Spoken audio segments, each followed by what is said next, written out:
안녕하세요. 신입바입니다.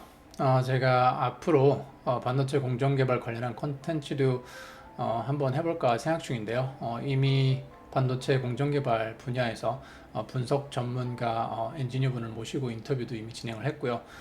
그 영상은 제가 시간이 되는 대로 편집을 해서 올리도록 하겠습니다.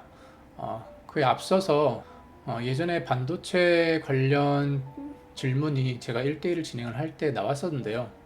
그 질문이 이제 페이저에 관련된 얘기였습니다. 뭐 한국말로 하면 삐삐 정도가 될 것 같은데요.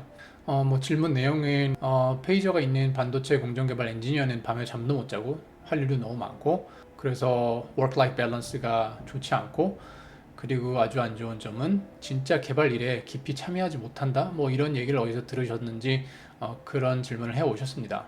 제가 오늘 이와 관련해서 얘기를 할 때 이제 영상에서는 제가 백그라운드로 좀 영상을 추가를 할까 하는데요. 제가 비즈니스 크레이즈라는 채널에 뭐 괜찮은 영상이 있길래 그거를 한번 써볼까 하는데요. 그 영상은 TSMC에 관련한 영상이었습니다. 그 영상을 제가 이제 틀어놓고 진행을 할까 하는데요. 지금 여러분들이 보시는 이 영상에 나오는 테크니션들이나 엔지니어들은 거의 다 페이저가 있다고 보시면 좋을 것 같습니다.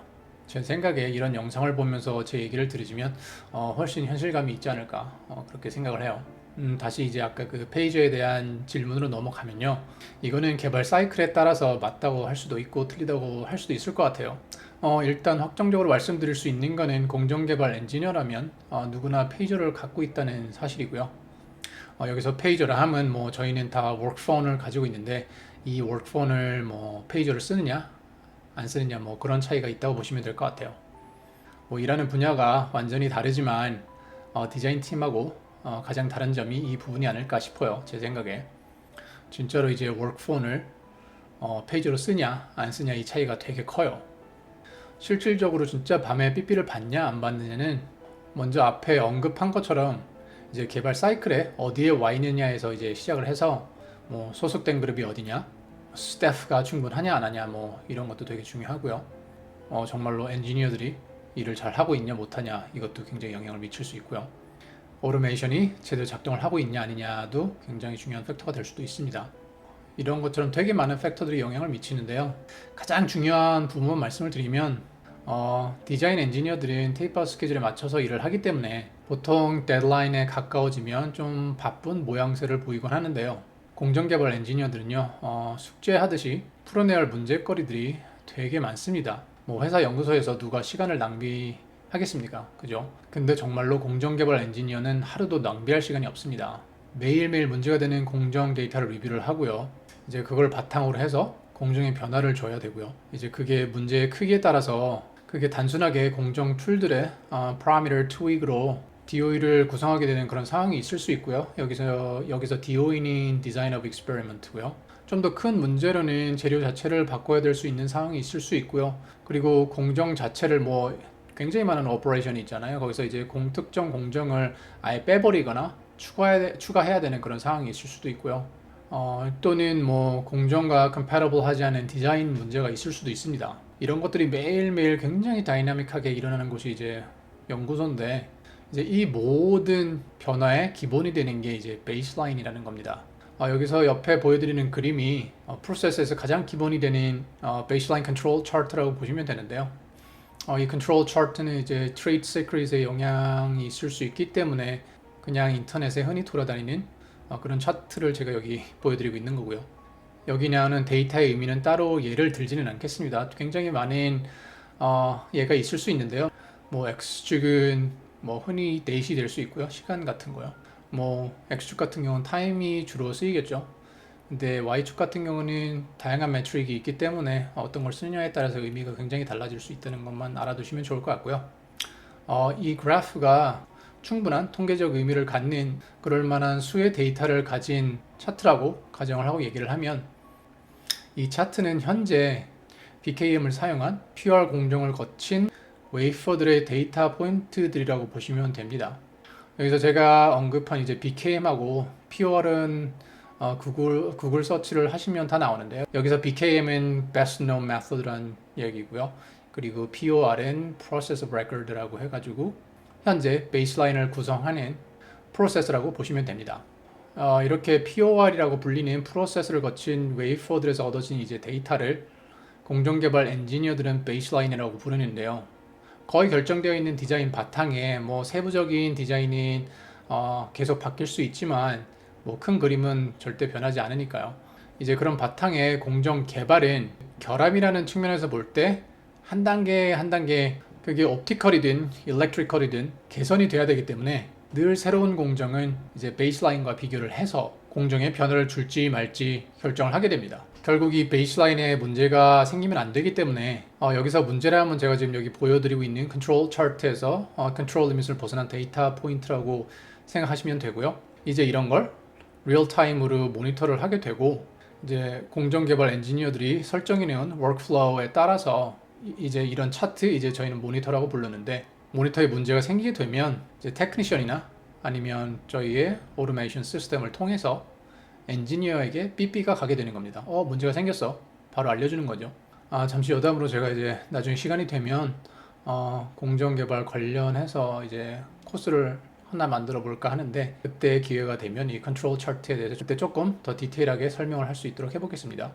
다시 이제 예전 얘기로 돌아와서 이렇게 문제가 생겼을 경우에요. 이제 프로세스 플로우하고요. 그리고 가능한 문제점들, 그리고 시스템에 대한 지식이 없으면 문제 해결이 되게 늦어지겠죠. 그렇게 되면 프로세스 라인이 멈추게 될 수도 있고요. 결국 전반적으로 이제 팹의 오퍼레이션에 문제가 생기게 되는 겁니다.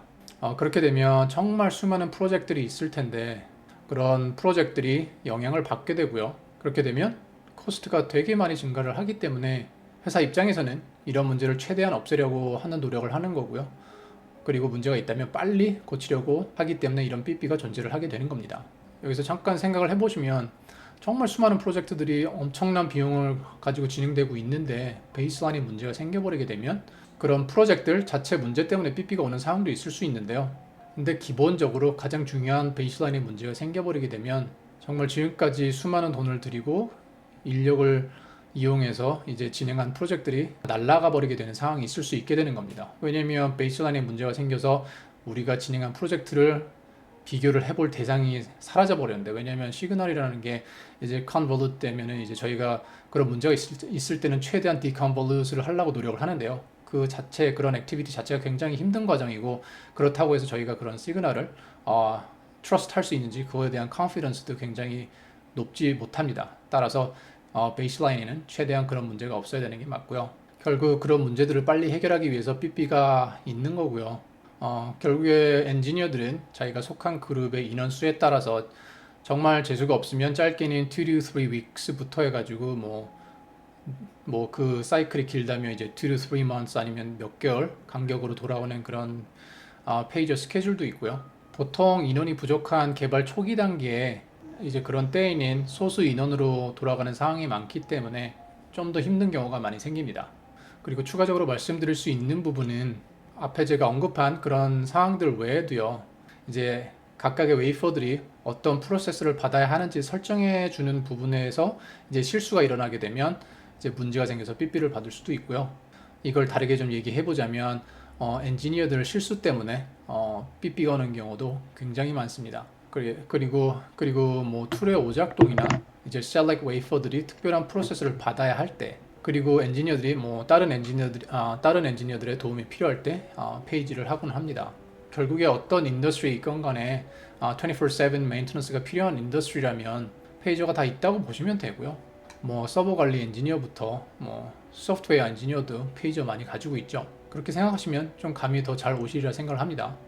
오늘은 도대체 왜 페이저가 필요한지에 대해서 궁금해 하셨던 분들과 그 페이저를 가지고 있는 것에 대해서 굉장히 부정적인 시각을 가지고 있으셨던 분들을 위해서 이해를 좀 돕고자 영상을 만들어 봤고요. 좀 도움이 됐으면 좋겠습니다. 뭐 나중에 램프 단계나 HVM 단계에 이제 도달하게 되면 이제 프로덕트를 위해서 더 많은 엔지니어가 투입이 되고요. 그렇게 되면 개발에 집중하고 있는 엔지니어들은 조금 여유가 생깁니다. 그리고 회사도 인플로이들의 건강에 문제가 생기고 있다는 것을 인지하게 되면 더 사람을 많이 뽑는 노력을 하곤 합니다. 따라서 너무 심각하게 생각 안 하셔도 될 것 같고요. 물론 저는 정말 재수 없던 케이스였고요. 저는 정말 바쁘고 사람 없고 제가 혼자서 정말 태스크포스 3개를 이끌어 나가야 되는 그런 상황이 꽤 오랫동안 지속이 되었었고, 그 와중에 저는 아기가 있었고, 저 육아도 최선을 다해서 하고 싶었기 때문에 몸을 혹사하다가 저는 이제 약간 뭐 거의 영구적인 어깨 장애를 갖고 있는 상황이 됐는데요. 저는 좀 굉장히 특별한 케이스고 대부분 뭐 이쪽 인더스트리에 있으면 건강상 문제는 많이 있습니다. 그게 뭐 관절의 문제건 어디 문제건 문제가 있기는 한데 대부분 하나의 목적을 가지고 일을 하시는 분들이기 때문에 이 페이저가 있는 거에 대해서 뭐 이제 일을 하게 되면 좀 무감각해지는 그런 경향이 있기는 합니다. 제가 이렇게 얘기는 했지만 그래도 이 회사라는 것 자체가 evolve를 하고 있고 그리고 좀 더 나은 상황을 만들기 위해서 노력하는 그런 모습을 보이고 있고 그리고 upper management나 C-level 그런 사람들이 바뀌면서 다른 문화를 창조하려고 노력을 하고 있기 때문에 앞으로 좋아지면 좋아졌지 더 역행하는 그런 일은 없을 것 같고요. 그렇기 때문에 이 페이지에서 너무 두려움은 안 갖고 계셨으면 좋겠습니다. 오늘은 간략하게 이렇게 설명을 드렸는데요. 이 페이지에 대한 궁금증은 많이 해소되셨으리라 생각을 합니다. 그럼 오늘도 좋은 하루 되셨으면 좋겠고요. 다음 영상에서 뵙도록 하겠습니다. 감사합니다.